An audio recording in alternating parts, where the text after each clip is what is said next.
Shrimad home remedies में आपका स्वागत है। और हम आपको बताएंगे कि हनुमान जी का जन्म स्थान कहाँ है।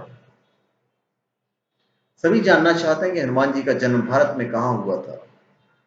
हनुमान जी के माता पिता कौन हैं। हनुमान जी के माता का नाम अंजना है, इसलिए उन्हें आंजनेय भी कहा जाता है।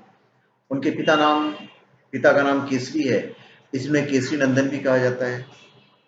केसरी को कपिराज भी कहा जाता था क्योंकि वे कपि क्षेत्र के राजा थे। अब सवाल यह उठता है कि कपि क्षेत्र भारत में कहाँ स्थित है। इस विषय में विद्वानों में मतभेद है। अभी हम आपको हनुमान जी की जन्म की कथा पहले बता देते हैं। हनुमान जी का जन्म कल्प भेद से कोई भक्त चैत्र शुद्ध एक मघा नक्षत्र को मानते हैं, कोई कार्तक वध 14, कोई कार्तक शुद्ध 15 को मानते हैं, कुछ चैत्र माह की पूर्णिमा को उनके जन्म का समय मानते हैं और कुछ कार्तिक कृष्ण चतुर्दशी की महानिशा को। लेकिन ज्यादातर जगह चैत्र माह की पूर्णिमा को मान्यता मिली हुई है। हनुमान जी की जन्म तिथि को लेकर मतभेद है। कुछ हनुमान जयंती की तिथि कार्तिक कृष्ण चतुर्दशी मानते हैं तो कुछ चैत्र शुक्ल पूर्णिमा। इस विषय में ग्रंथों में दोनों के ही उल्लेख मिलते हैं, किंतु इनके कारणों में भिन्नता है।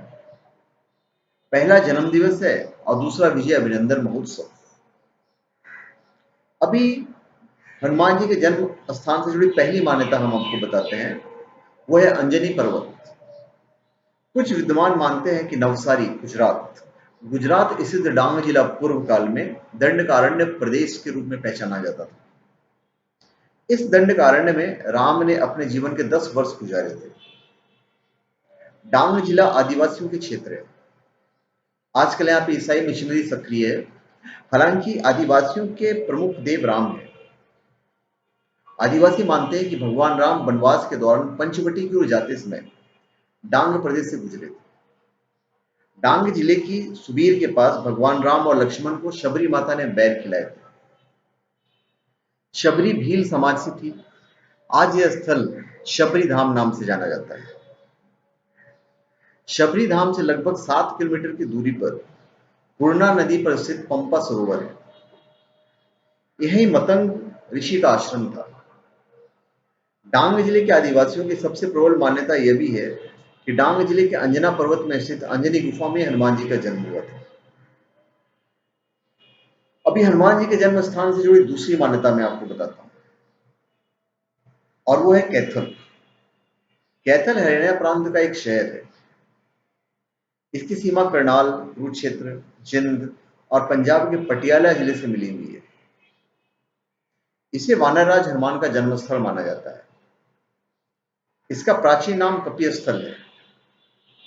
कपिस्थल कुरु साम्राज्य का एक प्रमुख भाग था। आधुनिक कैथल पहले करनाल जिले का भाग था। पुराणों के अनुसार इसे वानरराज हनुमान का जन्मस्थल माना जाता है। कपि के राजा होने के कारण हनुमान जी के पिता को कपिराज कहा जाता था। कैथल में प्रेरक ऐतिहासिक और पौराणिक कथाओं से जुड़े अवशेष भी देखे जा सकते हैं।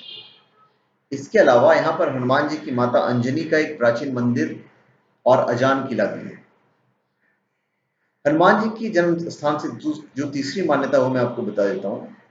कुछ लोग मानते हैं कि हनुमान जी का जन्म झारखंड राज्य के उग्रवाद प्रभावित क्षेत्र गुमला जिला वहां पे है।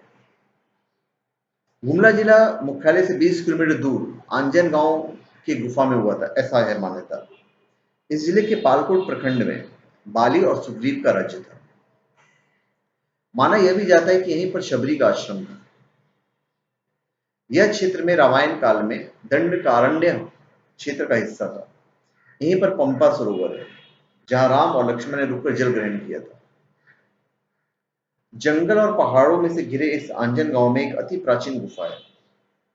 यह गुफा पहाड़ी की चोटी पर स्थित है। माना जाता है कि यहीं पर माता अंजना और पिता केसरी रहते थे। यहीं पर हनुमान जी का जन्म हुआ था।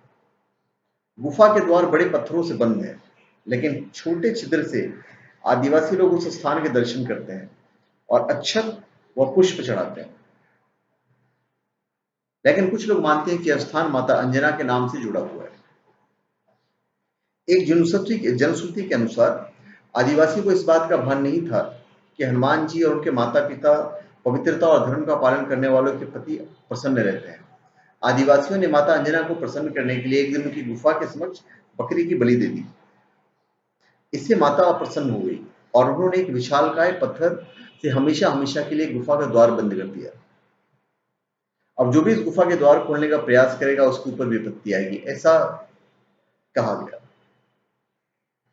माना जाता है कि इस गुफा की लंबाई 1500 फीट से अधिक है। यह भी कि इस गुफा से माता अंजना खटवा नदी तक जाती थी और स्नान करके लौट आती थी। खटवा नदी एक अंधेरी सुरंग है जो आंजन गुफा तक ले जाती है। मान्यता के अनुसार इस गुफा के आंजन पहाड़ पर रामायण काल में ऋषि मुनियों के सप्त जनाश्रम स्थापित किए हुए थे। यहाँ पे 7 जनजातियां निवास करती थी: शबर, वानर, निषाद, वृदक, नाग, किन्नर और राक्षस। और जनाश्रम के जो प्रभारी थे वो थे अगस्त ऋषि, अगस्त भ्राता, सुतीक्ष्ण, मांडकनी, अत्रि, शरभंग और मतंग। यहाँ छोटा नागपुर में 2 स्थानों पर आश्रम है, एक आंजन और दूसरा टांगीनाथ धाम से प्रसिद्ध है। तो धन्यवाद, आपका हमारे चैनल पे स्वागत है। आप हमारे चैनल पे सब्सक्राइब करें और अपने कमेंट दीजिए। धन्यवाद।